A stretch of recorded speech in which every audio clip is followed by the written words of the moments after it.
Aujourd'hui, je vais résumer l'un de mes livres préférés, intitulé Le quadrant du cash flow, un guide pour atteindre la liberté financière.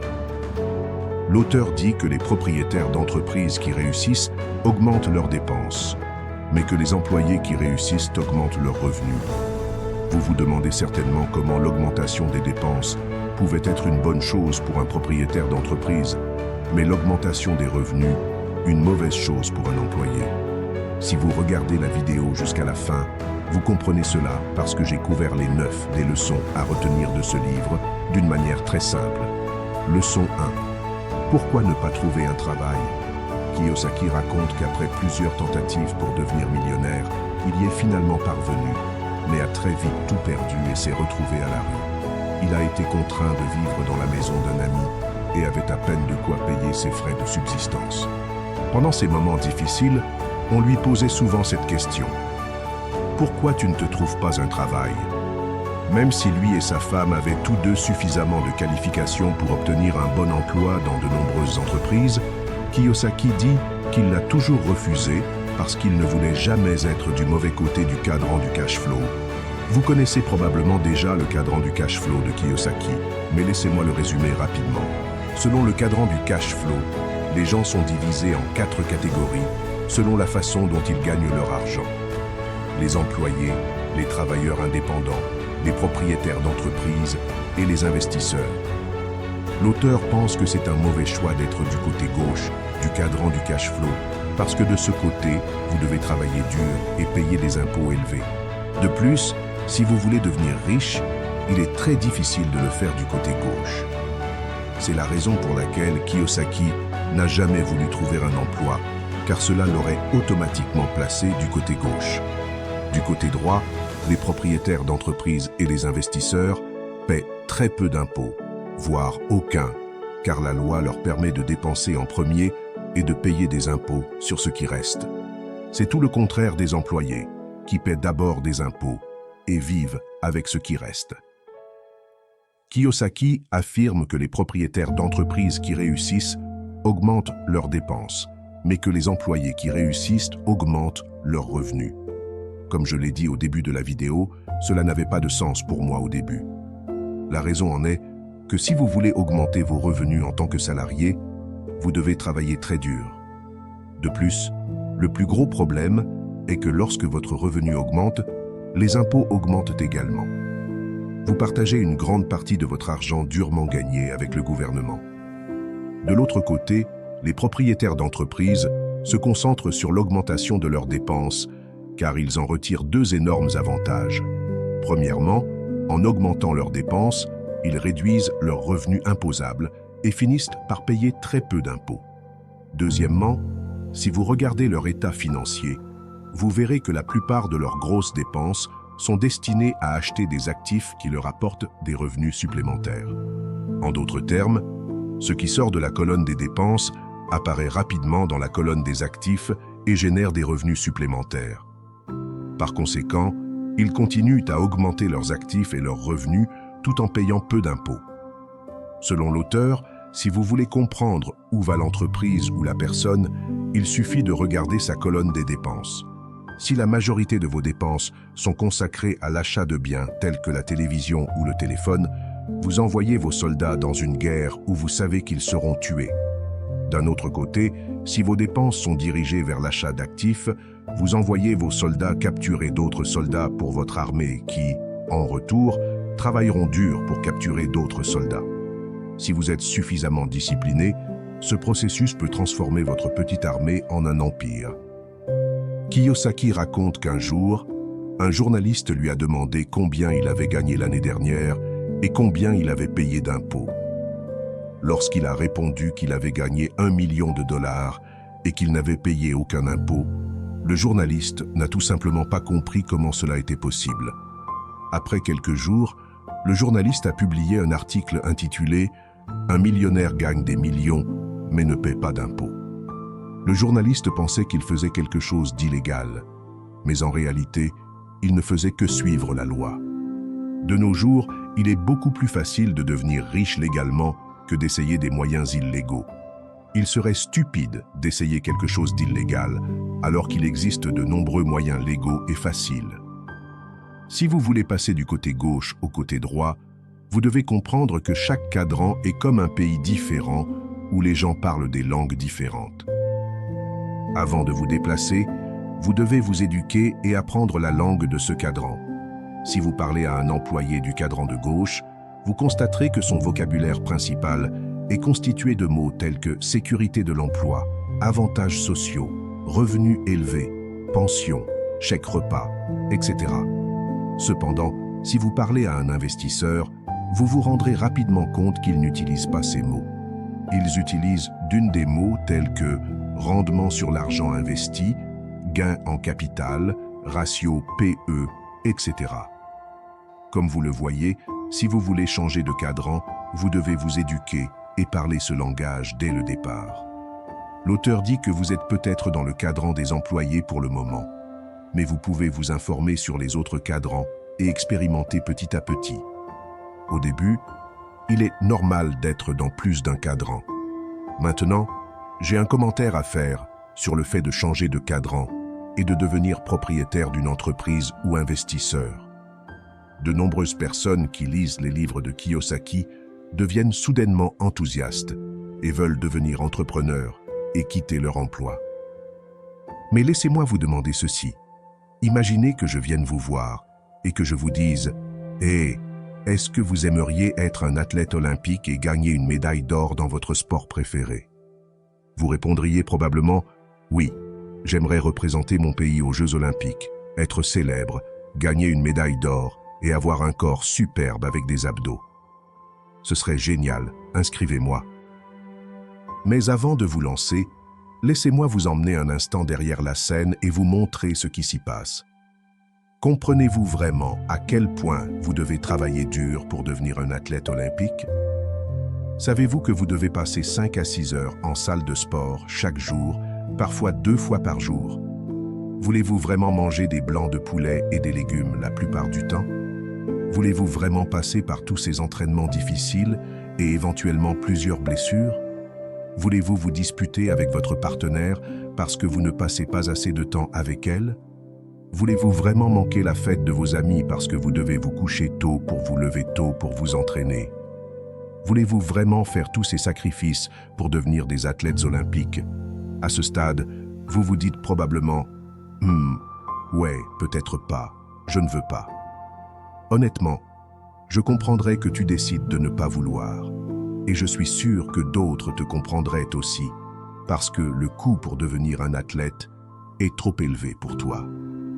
L'exemple que je viens de donner s'applique également au fait de devenir propriétaire d'une entreprise et de changer de cadran. Vous devez d'abord comprendre le coût et décider si cela en vaut vraiment la peine. Peut-être aimez-vous votre travail, gagnez suffisamment d'argent et ne voulez jamais avoir la responsabilité et le stress de devenir propriétaire d'une entreprise. Si c'est le cas, ce n'est pas mon affaire, ni celle de quiconque de vous dire que vous devez devenir propriétaire d'une entreprise. C'est votre affaire, et uniquement votre affaire. Je ne dis pas que vous ne pouvez pas devenir propriétaire d'une entreprise. Vous le pouvez, et je crois que c'est l'une des meilleures choses que vous pouvez essayer. Mais avant de vous lancer, gardez toujours le coup à l'esprit, car cela vous aidera à mettre de l'ordre dans vos idées et à éviter de retourner chez votre maman après 5 ou 6 échecs. Gardez également à l'esprit que vous n'avez probablement pas les muscles pour devenir un entrepreneur. En d'autres termes, vous avez quitté l'école sans aucune formation sur la création et la gestion d'une entreprise et vous ne l'avez probablement pas appris dans votre famille non plus. Tout cela signifie un coût encore plus élevé pour vous. Au début de votre parcours, vous aurez probablement l'air, dans votre salle de sport, d'un nouveau venu qui ne sait même pas comment utiliser un tapis roulant. En tant que nouveau venu dans la salle de sport, n'essayez pas d'imiter le grand musclé et de commencer à faire du développé couché avec 60 kilos. Vous avez besoin de simples pompes et tractions. Leçon 2. Pourquoi les gens veulent-ils tant la sécurité de l'emploi? Si vous regardez en arrière, il y a 150 ou 200 ans, vous verrez que la plupart des gens étaient soit des travailleurs indépendants, soit des entrepreneurs.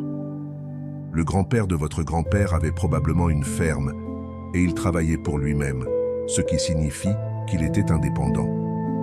Ou peut-être avait-il un magasin avec quelques employés où il fabriquait et vendait des haches, ce qui signifie qu'il était propriétaire d'une entreprise. Si l'esprit d'entreprise et le travail indépendant étaient si courants dans le passé, que s'est-il passé maintenant que nous sommes si attachés à la sécurité de l'emploi? Selon Kiyosaki, la réponse est simple.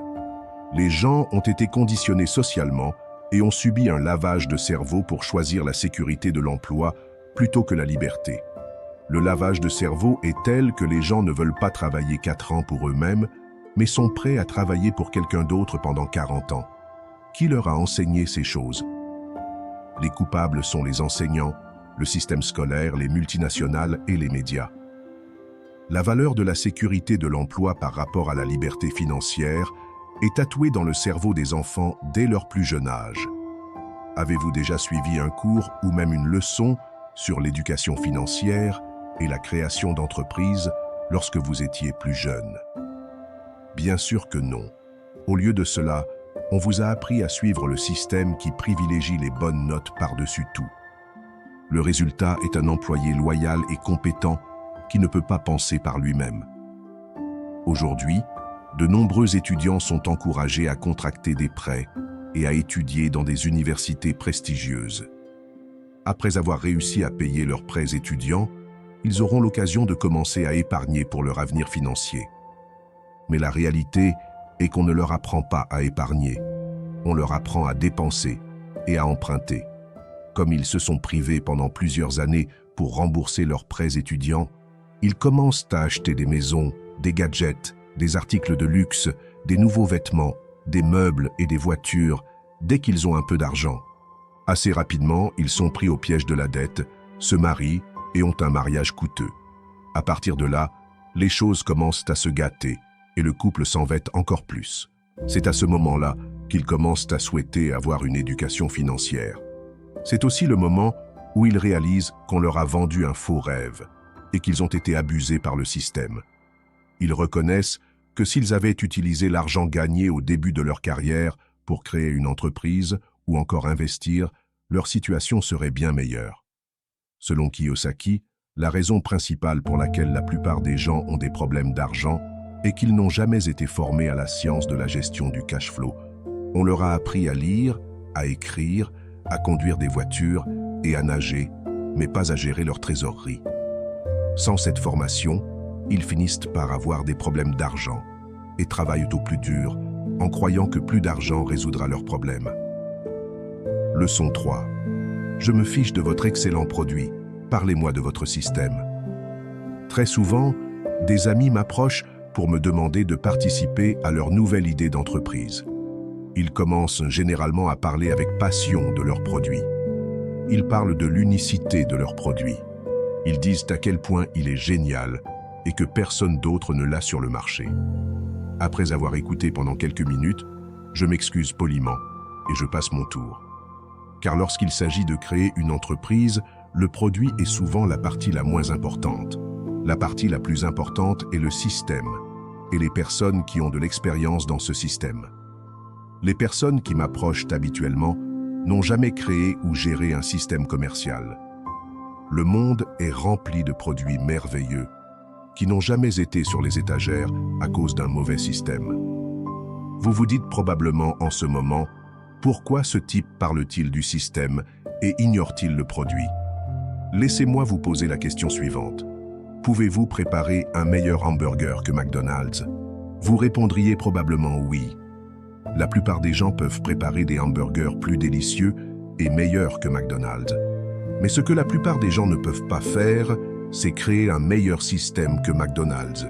Ce qui fait le succès de McDonald's, ce n'est pas son hamburger, c'est son système.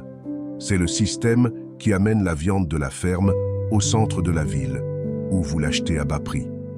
Leçon 4. Vous ne pouvez pas voir l'argent avec vos yeux. L'argent est vu avec votre esprit.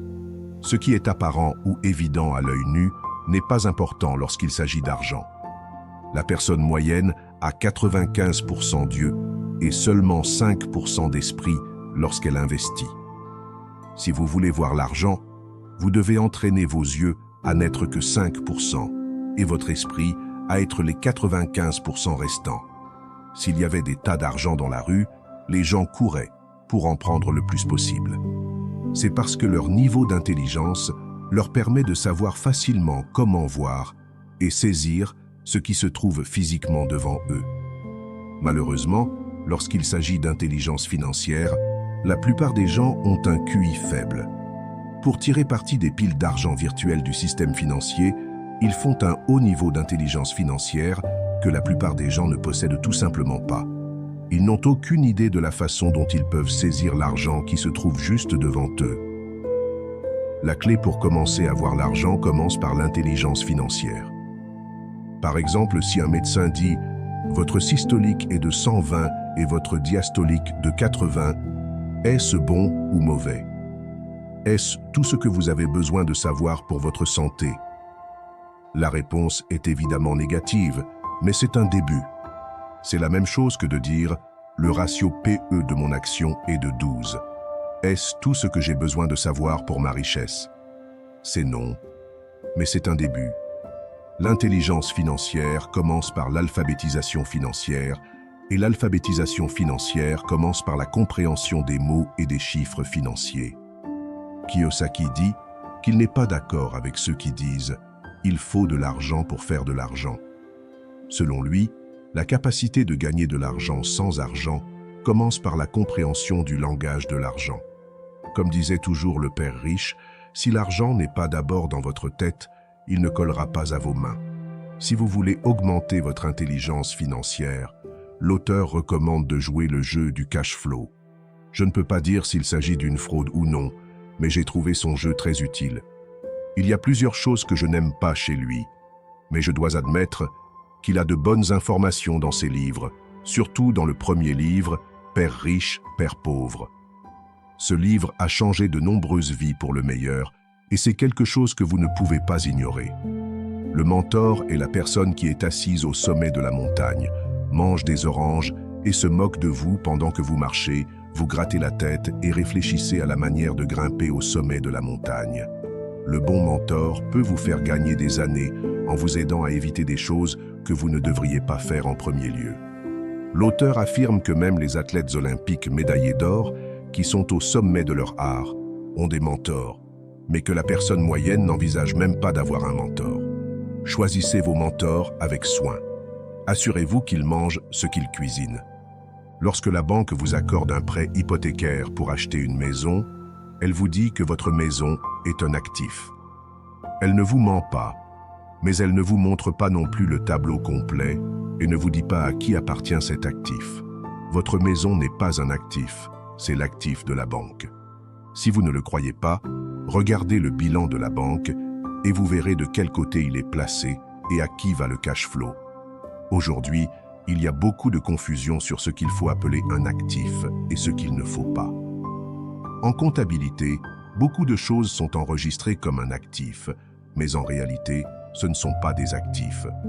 Kiyosaki a une formule simple pour identifier si les choses sont des actifs ou non.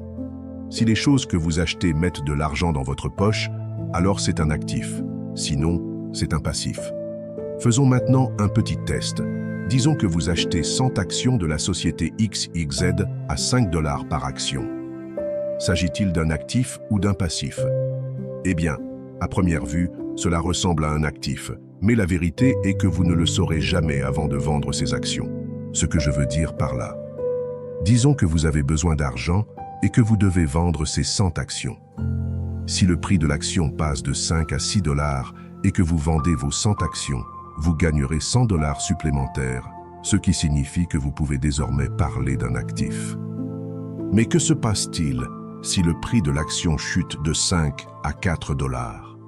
Eh bien, vous perdez 100 $. Dans ce cas, vous ne pouvez pas l'appeler un actif, car elle n'a pas mis d'argent dans votre poche. Aujourd'hui, beaucoup de gens appellent le passif un actif. C'est à vous de définir l'actif.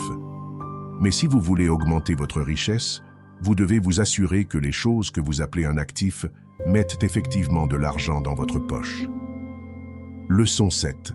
Le pouvoir de la foi. Si je viens à toi maintenant et que je te dis que tout l'argent que tu veux, la voiture de tes rêves, la maison de tes rêves, ont été expédiés chez toi et qu'ils attendent à la poste avec ton nom dessus. Vous devez juste travailler dur pendant un certain temps et ensuite vous pourrez aller chercher le tout. Si vous dites oui, continuez à travailler, car ce que vous voulez vous attend vraiment. Vous devez avoir une foi inébranlable dans le fait que ce que vous voulez est également désiré et qu'il vous attend. La foi permet d'avoir les choses avant même de les avoir physiquement. Les personnes qui réussissent ont une foi solide même lorsqu'elles sont sans abri et dorment dans la rue, car elles croient fermement que ce qu'elles veulent est déjà au bureau de poste et les attend. Leçon 8. Comment pouvez-vous voir votre avenir? Veux-tu que je te raconte ton avenir? Parlez-moi des 5 personnes avec lesquelles vous passez le plus de temps, et je vous dirai comment sera votre avenir. Voici un bon exercice à faire. Première étape. Notez le nom des 5 personnes que vous fréquentez le plus. Étape 2. Dessinez un cadran de cash flow et placez le nom de chaque personne dans le cadran auquel elle appartient en ce moment. Étape 3. Voyez si ces personnes se dirigent également vers le même cadran que vous ou sont déjà dans le cadran auquel vous voulez appartenir. Si ce n'est pas le cas, il est temps de faire quelques changements. Si vous voulez voler avec les aigles, ne nagez pas avec les canards. Leçon 9. Restez neutre face à la victoire et à la défaite. Pour réussir en tant qu'investisseur ou propriétaire d'entreprise, vous devez être émotionnellement neutre par rapport au fait de gagner et de perdre. La principale raison pour laquelle tant de personnes ont des difficultés financières n'est pas qu'elles n'ont pas reçu une bonne éducation ou qu'elles ne sont pas travailleuses. C'est parce qu'elles ont peur de perdre. Si la peur de perdre les arrête, ils ont déjà perdu. La plupart des gens souffrent financièrement parce que leurs émotions contrôlent leurs pensées. En tant qu'être humain, nous avons tous les mêmes émotions. Ce qui détermine ce que nous avons dans la vie est principalement la façon dont nous gérons ces émotions.